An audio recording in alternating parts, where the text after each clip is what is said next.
আমাদের এই দেশকে দেশ থেকে কোটা বৈষম্য নির্মূল করেছি, আমাদের এই দেশকে স্বৈরাচার মুক্ত করেছি।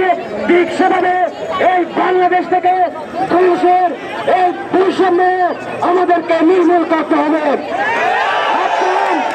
যেখান থেকে সোশ্যাল মিডিয়ায় আমাদেরকে দেখছেন, আপনাদেরকে সবাইকে বলতে চাই, আমাদেরকে করে বসে থাকার সময় নাই। আমাদেরকে সবাইকে বৈষম্য বিরোধী এই মঞ্চে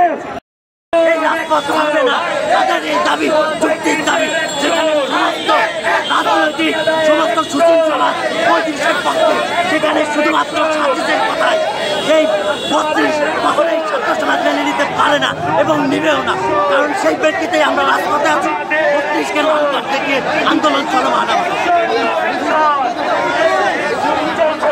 আমরা মিছিল নিয়ে এখন রাজু ভাস্কর্য দিয়ে শহীদ মিনার এবং বিদ্যুৎচক্রের দিকে যাব এবং বিদ্যুৎচক্র যাওয়ার পরে আমরা ফেসবুকের মাধ্যমে জানিয়ে দিব আমাদের পরবর্তী প্রোগ্রাম কি আছে, সেটির জন্য আপনাদের ধৈর্য ধরতে হবে।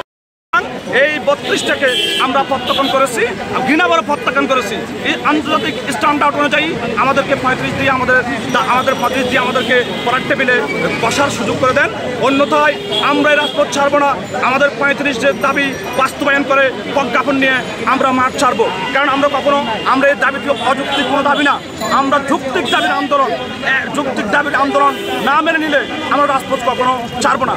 আপনারা জানেন, আপনাদের সাথে আপনাদের সাধারণ শিক্ষার্থী একসময় ছিল, উপদেষ্টা পরিষদের এখন 2 জন আছে আপনাদের শিক্ষার্থীদের, তাদের সাথে আপনাদের সাথে কথা হয়েছে কিনা? আজকে আমাদের টিমের সাথে 30 অক্টোবর প্রজ্ঞাপন সারা বাংলাদেশের ছাত্র সমাজের পক্ষ থেকে আমরা ইতিমধ্যেই সংবাদ সম্মেলনের মাধ্যমে আমরা সেটাকে প্রত্যাখ্যান করেছি। তারই ধারাবাহিকতা আজকে আবারও আমরা আপনাদের কাছে আমরা একটা লাল কার্ড নিয়ে এসেছি। সকলে এই লাল কার্ডের মাধ্যমে আমরা জানান দিতে চাই, চাকরিতে আবেদনের বয়স সীমার ব্যাপারে আমরা যেটা চাইনি, অর্থাৎ আমরা কখনো এই সরকারের কাছে 32 আমরা চাইনি, তারপরেও তারা আমাদের উপর চাপিয়ে দিয়েছে 32, কিন্তু সেই 32কে আমরা লাল কার্ড দেখানোর মাধ্যমে প্রত্যাখ্যান করেছি। সেই 32কে আমরা প্রত্যাখ্যান করছি এবং তার ধারাবাহিকতায় আমরা বর্তমান সরকারকে জানিয়ে দিতে চাই আমাদের 35 লাগবে, ন্যূনতম 35 করতে হবে। এটা ছাত্র সমাজের দাবি এবং সর্বসাপেক্ষে ছাত্র। আপনারা জানেন আমরা গতকাল রাতে এবং আজকে আমাদের প্রোগ্রামে গতকাল আমরা সর্বপ্রথম আমরা ঢাকা বিশ্ববিদ্যালয়ের সেন্ট্রাল লাইব্রেরির সামনে আমরা একটি লাইভের মাধ্যমে এই 32-এ যে নাটক করা হয়েছে এই প্রহসনকে আমরা লাল কার্ড জানিয়েছি।